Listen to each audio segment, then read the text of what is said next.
Hello students. I hope you all are fit and fine.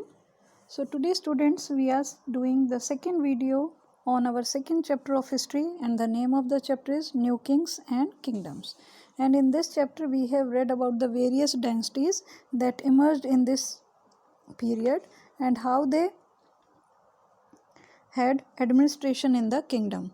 Firstly, they had some Samantas. The Samantas, when they got power, they called themselves as Mahasamantas, and when they get more power, they tried to get independent from the kings. Further, we have read about the kings that have become more powerful, they call themselves as Maharaj Adhiraj, and if the king becomes the lord of all the worlds, then he is known as the Tribhuvan Chakravarti. So today beta we are starting from the topic प्रशस्तिज and land grants.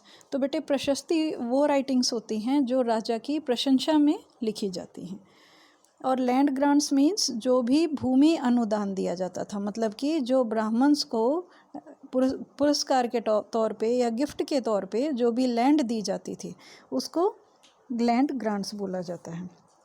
So let us start.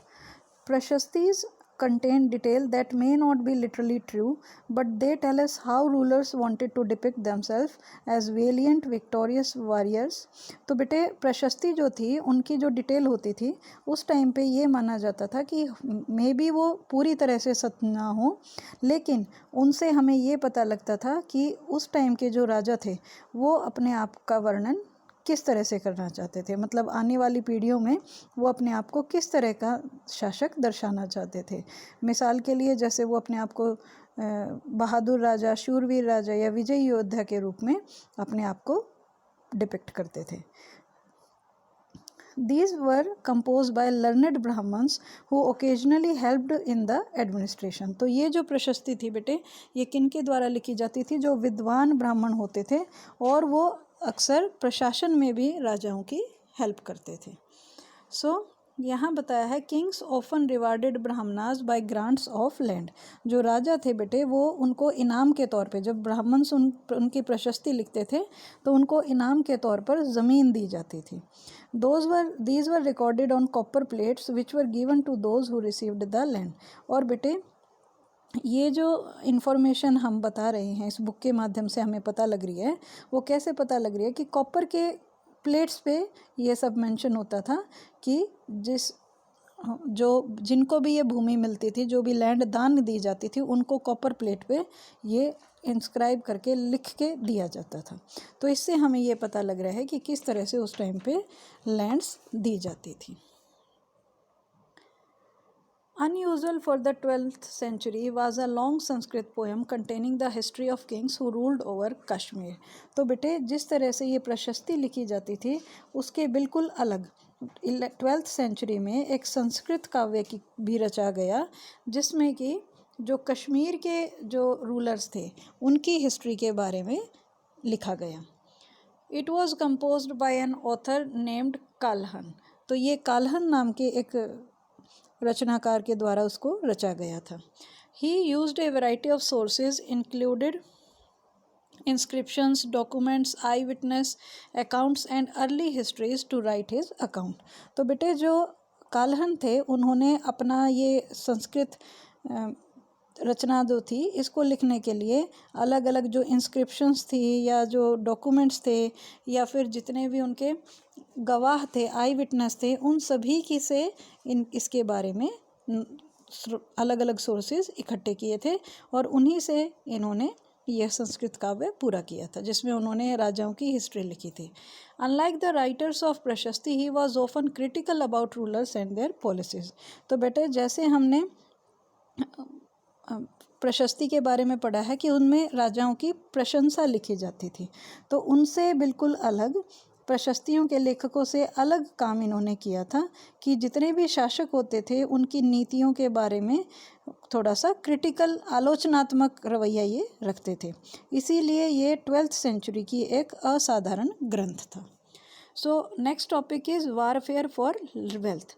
अब जो राजा थे वो धन के लिए युद्ध करना उन्होंने शुरू कर दिया था। You may have notice that each of these ruling dynasties was based in a specific region, at the same time they tried to control other areas. तो बेटे आपने ये गौर किया होगा कि जितने भी शासक राजवंश के बारे में हमने पढ़ा वो किसी पर्टिकुलर एरिया को रूल करते थे और कई बार वो दूसरे एरियाज़ पर भी अपना कंट्रोल करने के लिए कोशिश करते थे। One particularly prized area was the city of Kannauj in the Ganga valley. तो बेटे एक बहुत ही बहुमूल्य या बेशकीमती जो राज्य उस टाइम पे था वो कौन सा था? कन्नौज, जो कि गंगा वैली में स्थित था। तो for centuries rulers belonging to the Gurjar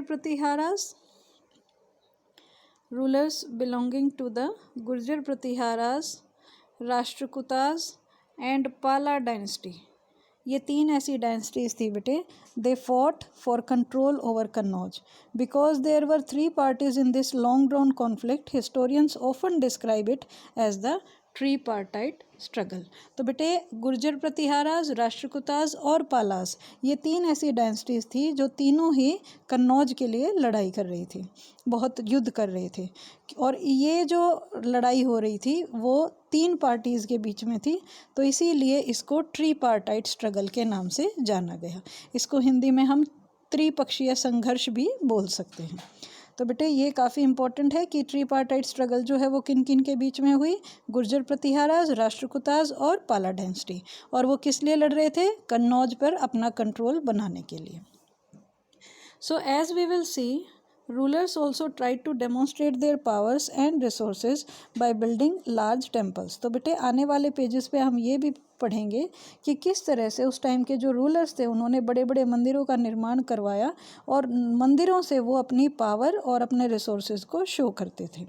So when they attacked one another's kingdom, they often choose to target temples which were sometimes extremely rich। तो कई बार जब वो एक दूसरे के किसी दूसरे राज्य पर हमला करते थे तो सबसे पहला जो टारगेट वो बनाते थे, सबसे पहले जिन पर आक्रमण करते थे वो थे मंदिर, उनको अपना निशाना बनाते थे, क्योंकि जो मंदिर थे वो बहुत ज़्यादा संपन्न होते थे, उनमें सोना चांदी इस तरह की बहुत ज़्यादा महंगी महंगी चीज़ें यूज़ की जाती थी।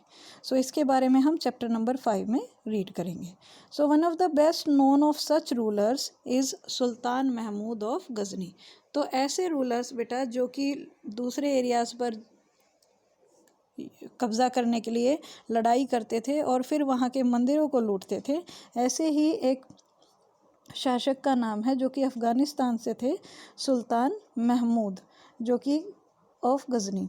सो he ruled from 997 to 1030 and extended control over parts of central Asia, Iran and the north western part of the subcontinent. तो बेटे 997 से 1030 तक जो सुल्तान महमूद गजनी थे, इन्होंने शासन किया और इन्होंने अपना जो कंट्रोल था वो सेंट्रल एशिया पर, ईरान पर और भारत के भी जो उत्तर पश्चिमी पार्ट थे वहाँ पर इन्होंने अपना कब्ज़ा बना लिया था। He raided the subcontinent almost every year.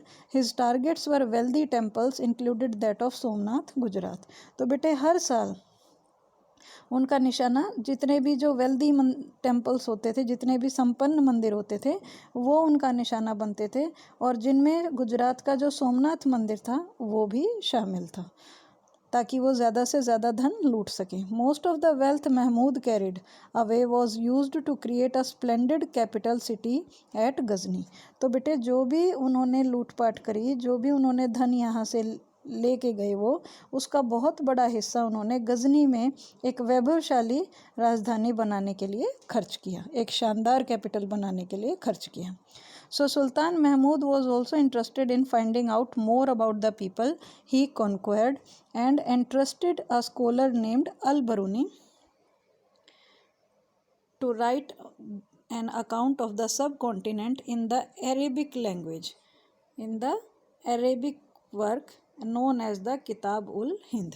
तो बेटे जो सुल्तान महमूद थे, जब उन्होंने अपने भारत पर अपना बहुत सारे एरियाज़ पर अपना कब्ज़ा बना लिया, तो यहाँ उनके द्वारा जीते गए जो लोग थे या जो एरियाज़ थे उनके बारे में भी उनको बहुत सारी बातें जानने का मन किया।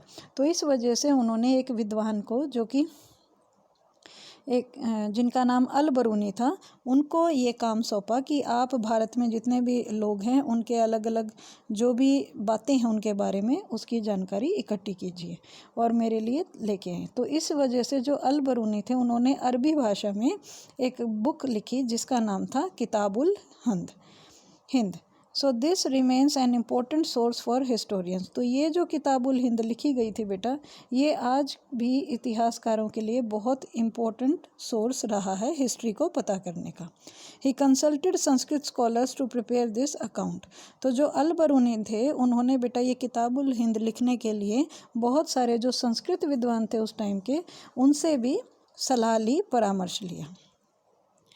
So other Kings who engaged in warfare included the चाहमनाज, later known as Chauhans. तो बेटे और जो राजा इस तरह के वॉर में इन्वॉल्व थे वो थे, उनमें से एक थे चाहमनाज, जिनको बाद में चौहान्स के नाम से जाना गया। who ruled over the region around Delhi and Ajmer. तो इन्होंने अपना जो राज्य था वो दिल्ली और अजमेर के एरिया में स्थापित कर रखा था। They attempted to expand their control to the west and the east, where they were opposed by Chalukyas of Gujarat and the Gadwalas of western Uttar Pradesh. तो जब बेटे इन्होंने अपने आसपास के एरियाज़ में शासन करना चाहा, अपने किंगडम को बढ़ाना चाहा, तो पश्चिम और पूर्व की ओर अपना जब इन्होंने नियंत्रण क्षेत्र बढ़ाया तो गुजरात के जो चौलुक्यास थे उन्होंने इसका विरोध किया और उत्तर प्रदेश के जो गढ़वाले थे उन्होंने इनकी टक्कर ली। द बेस्ट नोन चाहमना रूलर, ये बहुत इंपॉर्टेंट है बेटे। चाहमनाज के जो बेस्ट रूलर थे वो थे पृथ्वीराज III और इन्होंने अफ़गान रूलर सुल्तान मोहम्मद गौरी को 1191 में हराया था, but lost to him the very next year in 1192। तो इन्होंने 1191 में मोहम्मद गौरी को हराया था, लेकिन अगले ही साल मोहम्मद गौरी ने इनको हरा दिया था 1992 में। अ क्लोज़र लुक द चोलाज। तो बेटे इस मैप में आप देख सकते हैं, इस मैप में जो चोलाज थे उनकी रूलिंग डेंसिटी दिखा रखी है, जिस एरिया में उन्होंने रूल किया उसके बारे में यहाँ पे शो कर रखा है। So how did the Cholas rise to power. जो चोल थे, चोल राजवंश के जो चोल वंश जो था वो सत्ता में कैसे आया, उनके पास पावर कैसे आई। The minor chiefly family known as the Muttaraiyar held power in the Kaveri delta. तो बेटे उस टाइम पे कावेरी डेल्टा में जो मट्रियार नाम से एक प्रसिद्ध छोटे से मुखिया परिवार की पावर थी। They were subordinate to the Pallava kings of Kanchipuram. और वो जो पल्लवाज राजा जो थे उन कांचीपुरम के, उनके अंडर वो काम करते थे या उनके अधीन रहते थे। पल्लवाज राजा जो कि कांचीपुरम से बिलोंग करते थे, इनके अधीन रहते थे मुट्रियार नाम के जो मुखिया परिवार था।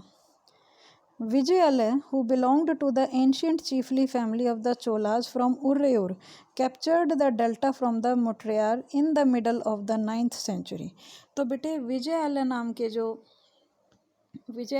के जो एंशियंट चीफ फैमिली के उत्तराधिकारी थे, तो उरेयार के जो चोल वंशीय प्राचीन मुखिया परिवार के विजयालय ने 19th सेंचुरी के बीच में मट्रियारों को हराकर इस पूरे डेल्टा पर कब्जा जमा लिया था। He built the town of Thanjavur and a temple for goddess Nishumbha Sudini there. तो जो विजयालय थे बेटे, इन्होंने मुखिया परिवार को, जो कि चोल वंश के प्राचीन मुखिया परिवार से बिलोंग करते थे, उनको हरा के, मुट्रियारों को हरा के इन्होंने डेल्टा पर कब्जा कर लिया था इस एरिया पे, और वहाँ पर थंजावुर शहर का निर्माण इन्होंने किया था और निशुंभ सुदनी देवी का मंदिर इन्होंने बनाया था, निशुंभ सुदनी नाम का मंदिर। The successor of Vijayalaya conquered neighbouring regions and the kingdoms grew in size and power. तो जो बेटे विजयालय के जो आने वाले उत्तराधिकारी थे, इन्होंने पड़ोसी इलाकों को जीता और उसका जो भी एरिया था उसको साइज में और पावर में दोनों ही तरीके से बढ़ा दिया। The Pandyan and the Pallava territories to the south and north were made part of his kingdom. तो जो बेटे पल्लवाज और दक्षिण और उत्तर के जो पांड्यान और पल्लवास के इलाके थे वो भी इस राज्य का हिस्सा बना लिए गए। Raja Raja one considered the most powerful Chola ruler. तो बेटे जो राजा राजा वन थे ये चोला डायनेस्टी के सबसे पावरफुल रूलर के नाम से जाने गए। He became king in 985 and expanded control over most of the areas। तो चोला रूलर्स जो थे इन्होंने राजा ने ये अपनी डायनेस्टी के सबसे पावरफुल चोला रूलर थे, तो इन्होंने 985 में अपना कंट्रोल लगभग बहुत सारे एरियाज़ पर बना लिया था। He also reorganised the administration of the empire. इन्होंने साम्राज्य का जो एडमिनिस्ट्रेशन था उसको भी दोबारा से बनाया, मतलब उसका भी गठन दोबारा से किया। He Raja Raja son Rajendra one. तो राजा के जो बेटे थे Rajendra one continued his policies and even raided the Ganga valley. तो जो राजा वन ने जो वर्क करे बेटे उनके बेटे ने भी इसमें बहुत उनकी हेल्प करी और उन्हीं की नीतियों को जारी रखा और बाद में गंगा वैली पर कब्जा कर लिया। Sri Lanka and countries of south east Asia developing a navy for this expedition. तो अपने फादर वाले वर्क करते करते उन्होंने जिस तरह से उनके फादर अलग अलग एरियाज़ पे शक्तिशाली राजा के रूप में जाने गए थे, उसी तरह उनके जो पुत्र थे राजेंद्र वन उन्होंने भी उनकी नीतियों को फॉलो करते हुए गंगा घाटी पर श्रीलंका तथा दक्षिण पूर्व एशिया के जो देश थे उन सभी पर हमला किया। और ये जो अभियान उन्होंने चला रखे थे उसके लिए उन्होंने एक जल सेना भी बनाई, नेवी सेना भी बनाई। सो बेटा we will continue the further topics in our next video. Till then, try to understand the topics well and take care.